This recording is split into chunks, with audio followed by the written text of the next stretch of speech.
tumataglay. Inaanod ang pag-asa, unti-unting nawawala, haligin ng munting daigdig ko.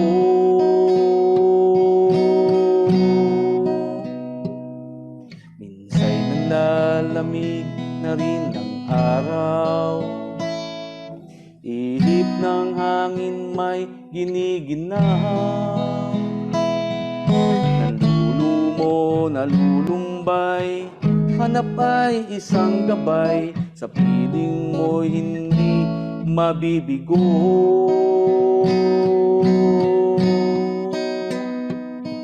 Kahit magunaw man ng daigdig, isanin man ng init ang mundong manlalamig. Kahit pa humayo sa daang bangin, ikaw pa rin, O Diyos, ikaw pa rin.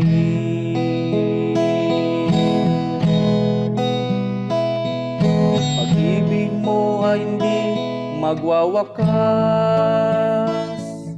kalinga mo, O Diyos, ang siyang magbibigay lakas sa anumang panganib.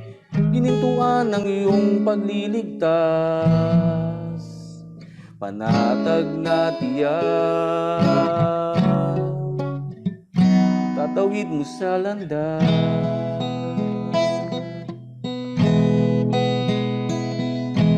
Sa tadana'y dinais ang guhit, bawang sagabal ang sinasapit. Ikaw ang siyang tatawagan, sa ruko'y aapawan, pag-asang kailan may dulot mo.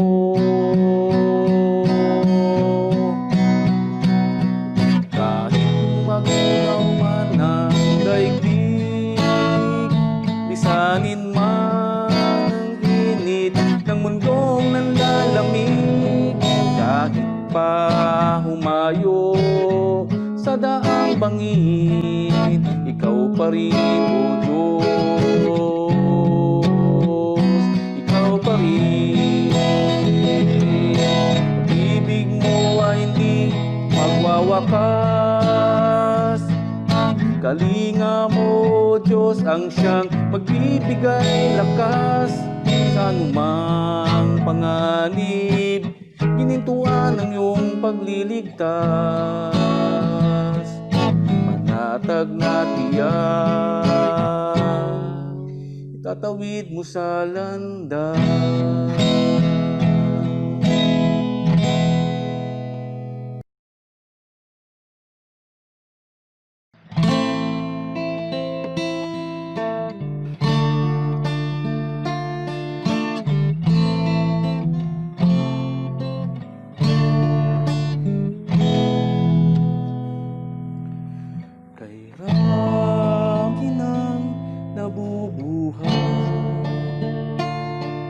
Di alam kung saan tutungo, kung may karamdaman o may suliranin, sino ang lalapitan mo? Ang aking Diyos ay Diyos ng himala, ito'y napatunayan ko. Ang buhay ko'y binago niyang lubos, nang manalig ako kay Kristo. Sa Diyos tiwala ko'y walang hanggan, kahit na magalinlangan ang mundo.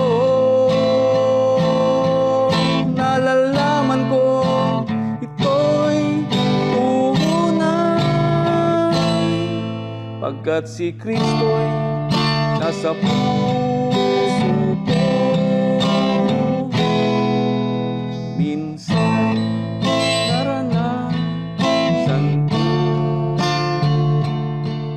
matinding dagok sa buhay. Kanino dulo tutulong ay wala, si Jesus ang katugunan.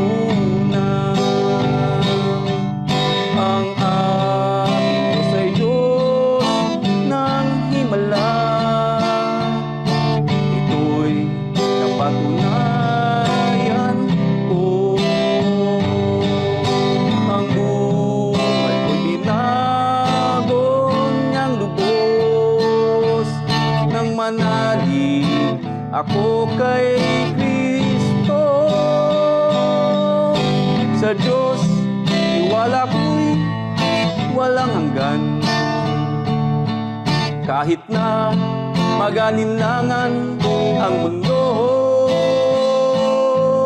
Nalalaman kong ito'y tunay, pagkat si Kristo'y nasa puso ko. Nalalaman kong ito'y tunay, pagkat si Kristo'y nasa puso ko.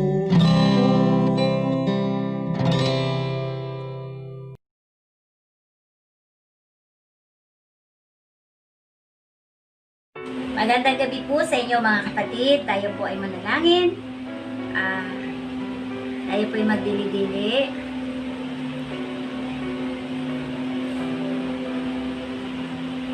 Diyos Ama, salamat po Panginoon sa gabing ito, Panginoon. Pinupuri ka po namin, pinasasalamatan na muli Lord God kami ay kahit sa pamamagitan ng social media Lord God kami makapagdaraos ng panalanginan Panginoon sa bawat isa. Salamat Panginoon sa iyong pang-araw-araw na gabay sa bawat isa. Salamat sa iyong mga biyaya Panginoon na natatanggap namin sa araw-araw. Salamat po Panginoon sa lahat ng na aming kapatiran Panginoon na iyong ginagabayan, iyong hindi pinababayaan Panginoon na sa aming mga Panginoon, mga pangangailangan, hindi mo kami pinagkukulang. Salamat Panginoon. Ganon din Panginoon, hiniling namin na kami po ay humihingi ng tawad sa inyo Panginoon. Kung kami man Lord God ay may nagawang hindi kami karapat-dapat sa iyong harapan, may nagawa kami hindi maganda Lord God, patawarin mo kami Panginoon sa isip, salita at sa gawa Panginoon. Ganon din po Panginoon, hinihiling namin na ang iyo Panginoon na anak na magsasalita Panginoon sa gabi ito Panginoon. Kaluguran niyo po siya Panginoon, pangunahan niyo yung banal na Espiritu Lord God, at makita po sa kanyang patauhan Panginoon ng na ang inyong pagsama sa kanya Panginoon. Salamat Panginoon at ito po ang aming samot dalangin sa tanging pangalan ni Jesus. Amen.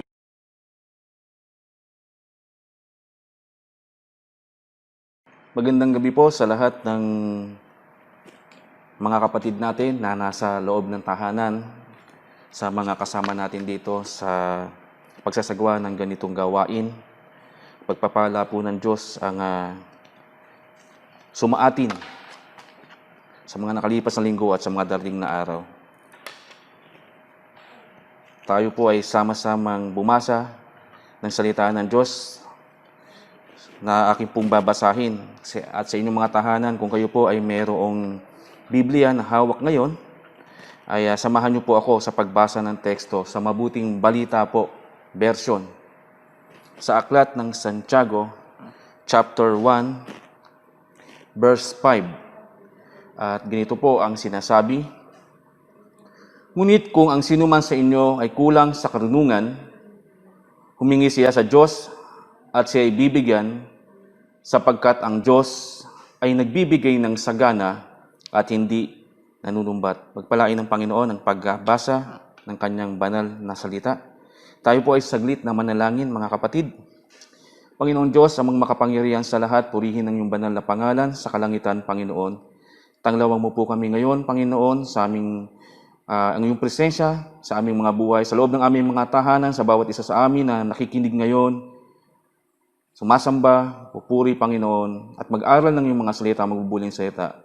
Ang iyong mayamang presensya, ang iyong banal na Espiritu, ang siyang mapasa amin at ang aming mga kamalian, pagkakasalan na nagagawa sa isip sa gawa, Panginoon, ay inyo pong igawad ang kapatawaran, Panginoon. Patawarin mo kami sa pamamagitan ng dugo ng aming Panginoong Jesucristo na nabayubay sa krus.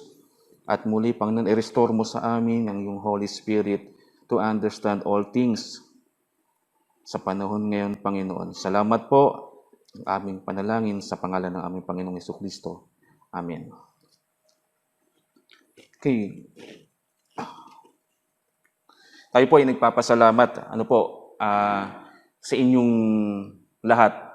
Bagamat kapag binubiyo ko po ang online service ay nakikita ko po na minsan kasama ko yung anak kong lalaki, napapansin niya na we have 13 views, 15 views, at most ay kapag ito ay nagla-live ay 24 to 30 views. Pero kapag po tumagal ang ilang araw ay nakipansin po namin ay umaabot na po ito sa 300 something. Ayon po dun sa pag-check ko. At nakatutuwa po, bagamat dapat talaga ang nakasanayan natin ay tuwing Huwebes ng 7:30 ng gabi ay nakatutok na tayo. Kung wala pong online service ay lahat ay nasa simbahan at most po pinakamarami at least 50. Pero mas binigyan tayo ng panahon ng Diyos na wala ng dahilan para tayo ay sabihin natin hindi tayo makakarating ng 7:30 ng gabi sa araw ng Huwebes sapagkat may mga trabaho tayo. Direct na po ito, ito po ay direkta na sa bahay nyo. Ganun pa man, natutuwa po tayo sapagkat nabibigyan nyo ito nang hindi sa araw ng Huwebes, kundi sa ibang araw, maaring sa gabi o maaring kinabukasan, pagising nyo. So patuloy po natin gawin ang bagay na ito, na ito po ay biyaya ng Panginoon sa atin hanggat hindi lang sa panahon ng pagsubok, kundi sa bawat araw ng buhay natin. So tayo ay nagpapasalamat sa ganyan at hikayatin natin yung ating mga kasama sa bahay. Gawin natin kung maaari ay kung meron kayong speaker sa bahay, may maliit na ampli, pwede nyo i-jack doon yung inyong cellphone, kahit hindi nyo na ma-view yung mga mukha nyo nagsasalita rito. Ang mahalaga, marinig nyo yung pag-aawitan. Ang mahalaga ay makita nyo yung ibig sabihin ng ating Panginoon. At huwag nating iisipin na yung mga kasama natin sa bahay ay pag nakarinig ay parang lalabas o i-deny. Hayaan natin ng Diyos na siya ang mangusap, ang kapangyarihan ng Diyos ang mangusap sa puso at isipan ng bawat isa sa atin. At samantalahin din po rin natin ang pagkakataon.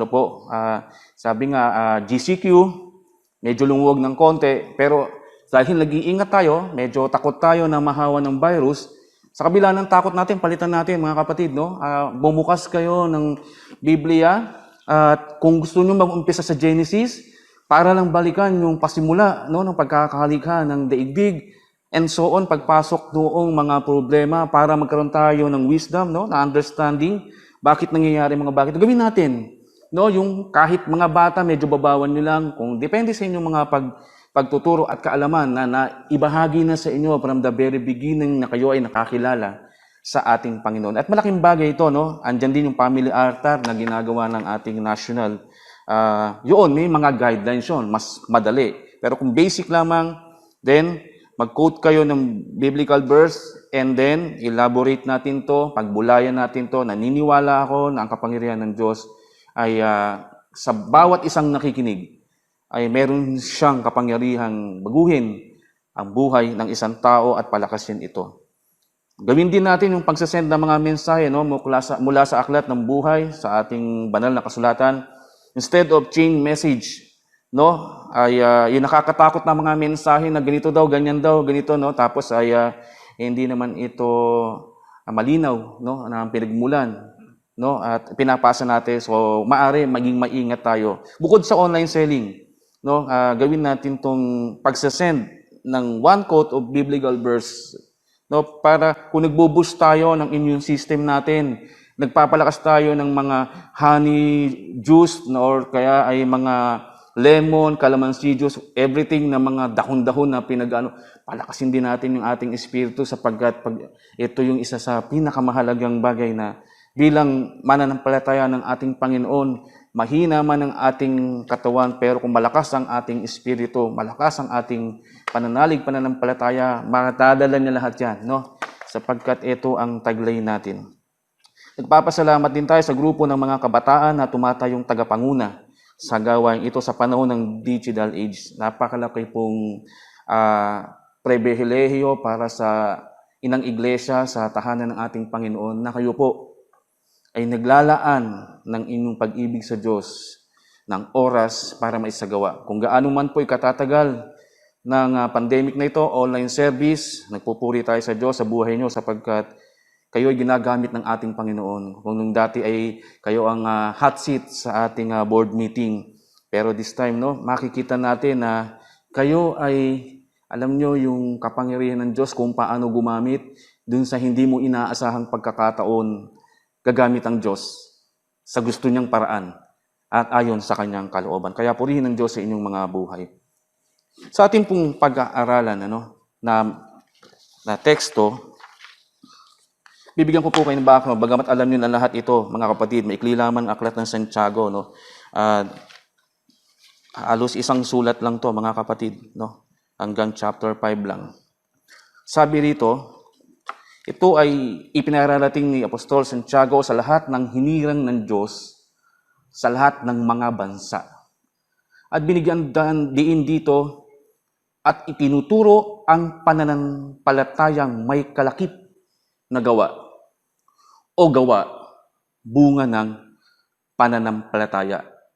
Actually, itong Santiago ay, pagka inaral mo to dun sa mga naunang aklat, ay ito yung nagdidiin na kailangan ang isang pananampalataya ay makakitaan ng gawa para proven and test na may faith yung isang tao.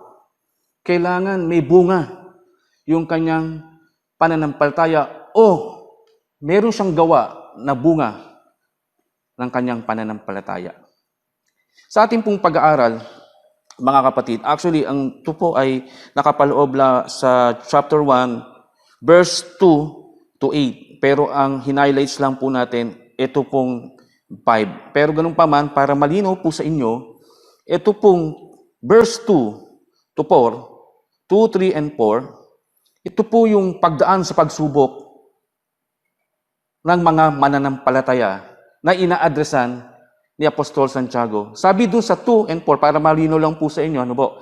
Mga kapatid, magalak kayo kapag kayo dumaranas ng iba't ibang uri ng pagsubok. Dapat ninyong malaman na maging matatag ang inyong pananampalataya sa pamamagitan ng mga pagsubok. At dapat kayong magpakatatag hanggang wakas upang kayo'y maging ganap at walang pagkukulang. Pag inaral niyo po ito, sinasabi po dito, by faith, act, and character in the midst of trying times. Hindi na po natin ilalaborate yan. Malinaw po sa inyo, no? Ang unang part po, 2 to 4, dumaraan ang mananampalataya sa isang pagsubok. Ngunit kailangan siyang maging matatag. By faith, act, and character in the midst of trying times. Pag nampasan po natin yung 5, no? Lalagay muna tayo sa 6. Sabi dito, sa 5 po, no? Sabi sa 5, ito po yung binasa natin. Ngunit ang sinuman sa inyo ay nakulang sa karunungan, humingi siya sa Diyos at siya bibigyan, sapagkat ang Diyos ay nagbibigay ng sagana at hindi na nanunumbat. And then 6, sinabi rito, subalit ang humihingi ay dapat magtiwala sa Diyos at huwag mag-alinlangan sapagkat ang nag-aalinlangan ay parang alon sa dagat na itinataboy ng hangin kahit saan.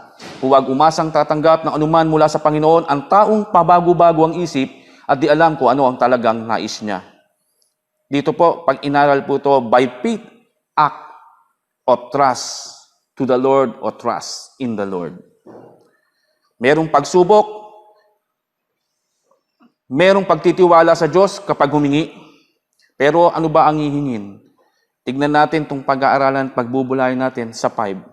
Sabi, ngunit kung ang sino man sa inyo ay kulang sa karunungan, humingi sa Diyos at siya ay bibigyan, sapagkat ang Diyos ay nagbibigay ng sagana at hindi nanunumbat So binigyan ko po ng pamagat ito, by faith and act of asking something to the Lord. Mga kapatid, doon po sa last midweek message, kung kayo po ay tumutok, napakaganda po ng mensahe doon. Bagamat maikli, galing po sa Canada ang mensahe, dala po ni Tita Ami Kapulong. Naintindihan ko naman po, kahit English siya.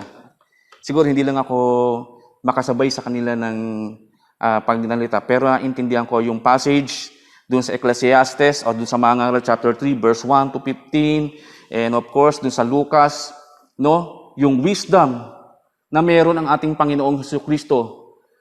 Nang hinanap siya ng kanyang mga magulang, natagpuan siya doon sa templo ng Diyos, nakikipag-usap sa mga tagapagturo ng kautusan. So, yung gain ng Panginoong Jesucristo ng karunungan ay na-acquire niya sa pamamagitan ng laging pagdalo doon sa templo ng ating Diyos.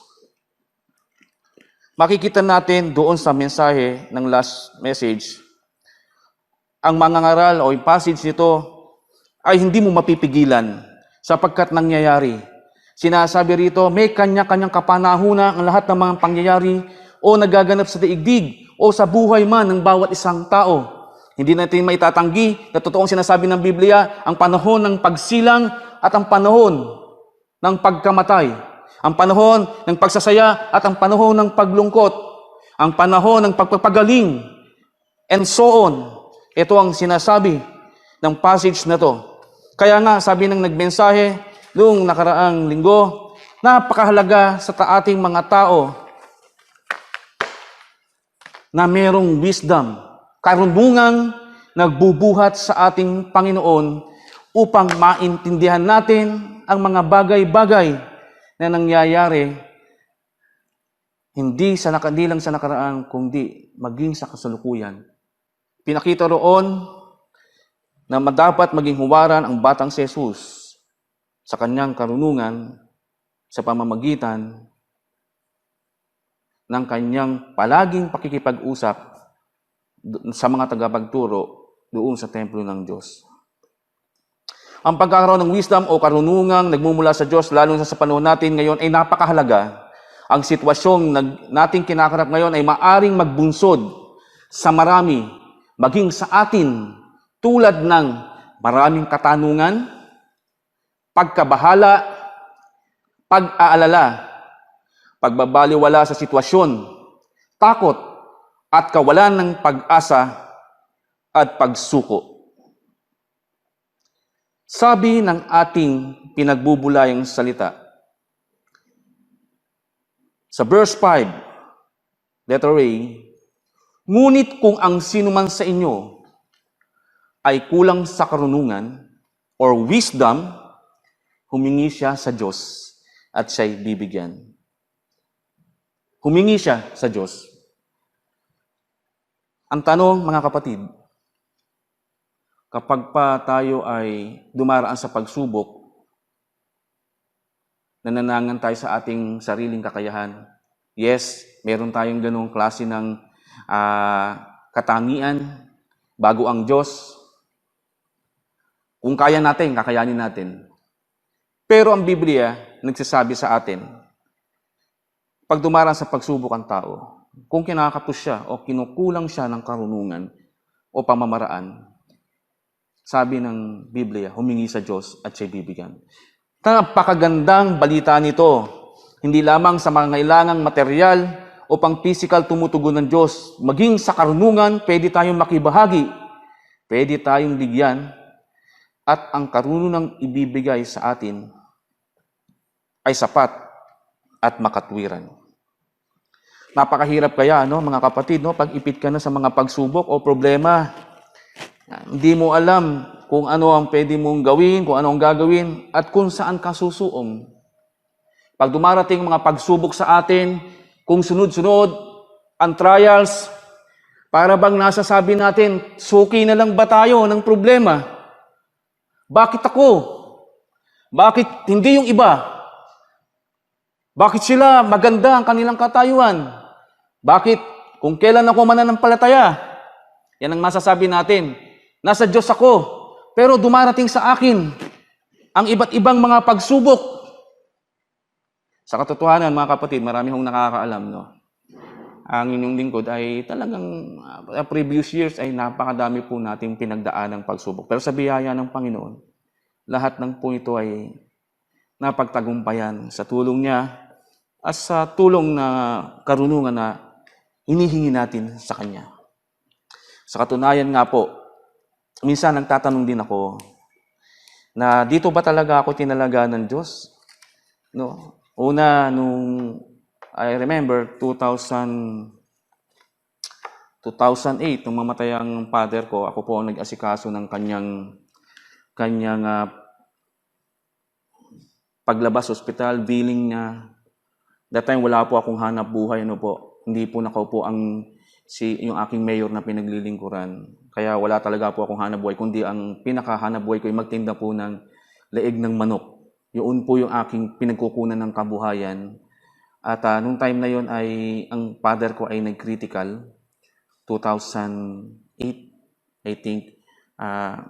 Ako po ang nag-asikaso sa kanya ng kanyang paglabas sa ospital hanggang pagburol po. Ano. At nasundan po ito ng marami pang beses hanggang sa tungang previous years yung aking tiyahin ay ganun din ang pag-aasikaso ko. At andyan yung anak ko nga nagkakasakit, pero sa biyaya ng Panginoon nga ngayon ay hindi na. Makikita mo na yung aking mother din, last February lang po, ay naoperahan at ang inyo rin po ang lingkod ang nag-asikaso. Sasabi ko nga, ay talaga bang dito ba ako dinadala ng Panginoon? Na ako ay mag-asikaso ng mga matatanda at ng mga may sakit? Last week lamang po, yung isa kong inaanak ay talagang itinakbo ko rin po sa ospital, no? Hindi ho natin ito kinukwento para ho sabihin na magaling tayo. Sinasabi lang ho natin na ang dami naman pwedeng gumawa nito, pero bakit nakataon sa'yo at laging sa'yo dumarating ang bagay nito? Sa ating pag-aaral, mga kapatid, no, hindi mo alam, no, how you can handle the situation. Pero the grace of God, when you ask, Lord, tulungan mo ako, tumabi ka sa isang tabi, manalangin ka, Panginoon, mabigat ang pasanin na aking kakaharapin. Ospital ang pinag-uusapan, wala kang pera. Ospital ang pag-uusapan, baka mahawa ka ng sakit. Ospital ang pinag-uusapan, very emotional ang mga tao doon. But the grace of God, when you ask, the Lord will reveal His power to help you, bigyan ka ng karunungan. How can you handle the situation? Yes, nakakaramdam tayo ng pagpapanik, nakakaramdam din tayo ng mga pag-aalala, pero pag nandun ka na sa sitwasyon, mararamdaman mo. Nagagawa mo ang mga bagay na imposible mong magawa dahil sa tulong ng ating Panginoon. Yan ang mga bagay na hindi mo nakikita, kapatid. Yan ang mga bagay na hindi mo nakikita, na kailangan mo ng ebidensya, hindi mo makikita yan sa ngayon. Pero when you ask something, when you ask help, Lord, help me, nagagawa mo yung mga bagay, binibigyan ka ng karunungan ng Diyos upang mapagtagumpayan mo ang mga sitwasyon na kinakaharap mo. Katulad ng hari na sinubok kung saan yung pong dalawang ginang na nag-aagawan sa isang sanggol, doon po yun sa Old Testament, sa Aklat ng Hari, makikita pa po natin yan. Para makapag-decide yung isang hari kung kanino mapupunta, binigyan siya ng karunungan ng Diyos. At I think yung mga panahon na yan, sa panahon ngayon, ay parang wala akong nakitang ganyang klase ng karunungan yung kung saan mapupunta. No? Doon, yung pag-uusga ay dito sa atin, sa panahon natin, dadaan ng trial court yan, ano? Kung una sa barangay, kung hindi, kaya doon sa Metropolitan Trial Court o Municipality Court, no? Pero doon, dinadala sa hari. Anong ginawa ng hari? Nang binigyan siya ng karunungan, hatiin na lang natin yung bata. At doon nakita kung sino ang totoong ina. Yung hindi totoong ina, sinabi, sige, payag ako, hatiin. Pero yung totoong ina na may damdamin sa kanyang anak, mas minabuti niyang magpaubaya upang iligtas ang kanyang anak sa tiyak na kapahamakan. Mga kapatid, sabi ng Biblia sa aklat ng Mateo 7, chapter 7 and 8, sa tatlong bagay, no? Unahin natin, humingi kayo at kayo'y bibigyan. Huwag nating kalimutan na ang Panginoon ang nagsabi nito, humingi kayo at kayo'y bibigyan. Kung ano man yung hihingin natin, nasa inyo yon. Kung kulang ng karunungan, humingi tayo at bibigyan. Sabi, sapagkat ang Diyos ay nagbibigay ng sagana at hindi nanunumbat. Sagana ang ibinibigay ng ating Diyos at hindi kakaunti, tulad ng pagbibigay niya ng kanyang bugtong na anak, ang ating Panginoong Yesus, na nalikha ang lahat sa pamamagitan niya at siya ring magliligtas sa atin. Kung ang Diyos nga ibinigay ang kanyang anak, ito pang mga bagay na to, according to the Bible. Kung ito ang panahon para tayo ay lalong lumapit sa Diyos, ay gawin natin.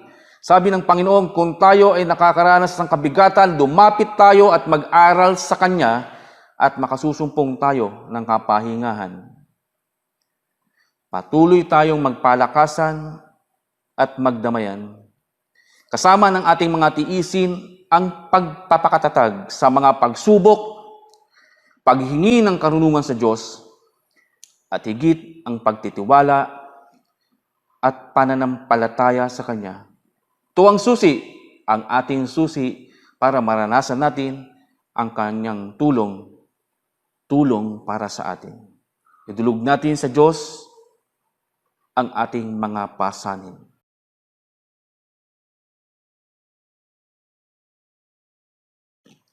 Dakilang Diyos, amang makapangyarihan sa lahat. Salamat po, Panginoon, sa biyaya ng iyong mensahe. Salamat po, Panginoon, sa pagpapagamit o paggamit sa akin, Panginoon, na hindi karapat-dapat, Panginoon. Ngunit sa iyong biyaya, Panginoon. Salamat po dahil talagang nung ako'y manalangin sa iyo, mahirap po ang magmensahe, pero you guide me. Lord, you teach me. You help me, Lord. For your own glory, Lord, para sa iyong kapurihan. Aking pong panalangin, Panginoon, sa bawat tahanang naroroon. Ang lahat, Panginoon, ay nakararamdam ng kabigatan. Ang lahat ay nakakaramdam, Panginoon, ng mga frustration, depression, anxiety attack. Lahat po, Panginoon, ng kinakapos ng pantustos. Lord, ko po ang aming Diyos. Ditiwala kami sa iyo, Panginoon. Nanangan kami sa iyong pangako. Nananampalataya kami, Panginoon. Ang gawa ng kalaban, aalisin mo, Panginoon, sa aming mga isipan upang huwag kaming malayo sa iyo, Panginoon. Kundi papalitan mo kami, Panginoon, ng kapayapaan. Sapagkat ikaw ang Diyos ng kapayapaan, sapat, Panginoon, ang biyaya mo sa amin. Salamat sa panahon na kami ay walang mga sakit. Salamat, Panginoon, sa panahon na kami ay puno ang aming mga bigasan, ang aming mga pagkain ay sapat, Panginoon, para sa isang linggong aming pamumuhay. Salamat, Panginoon, sa pag-iingat mo sa trabaho ng bawat isa sa amin. Salamat, Panginoon, bagamat new normal, kailangan namin makikisa sa pagtawag ng pamahalaan ng Department of Health doon sa mga protocol. Naroon, Panginoon, ang iyong pag-iingat sa amin. Patuloy mo po kami ingatan ang aming kahilingan, Panginoon. Panginoon, patuloy po na ingatan mo rin ang aming mga mahal sa buhay, ang membro ng aming mga tahanan, ang iglesyang ito, Panginoon. Ang lahat, Panginoon, ang gumaganap dito ay aking inilalapit sa iyo, Panginoon, sapagkat ikaw ang aming Diyos, na mahal mo kami, Lord. Alam namin, Lord, mahal mo kami. Kadalasan kami lang talaga yung matigas ang ulo at nagkukulang parati sa iyo, Panginoon, at lumalayo. Lord, we choose to stay with you, Lord. Forgive us, Lord, and help in our everyday life. Aking dalangin, Panginoon, sa special na kahilingan ng kapatid na Rowena Garon na nasa Italy, Panginoon. Patuloy mo po siyang ingatan, hawakan ng kanyang buhay, Panginoon. I-provide in everything sa kanya at maging yung kalakasan, Panginoon, na kailangan niya sa pang-araw-araw na buhay niya ron. Ganun din ang ibang mga kapatid namin na sa abroad at ganun din ang iba namin mga kapatid na hindi nabanggit ang pangalan, ngunit merong panalangin na taimtim sa iyo. Lord, thank you very much. This is our prayer. In Jesus' name. Amen.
Sa aking mga kapatid, mga magulang,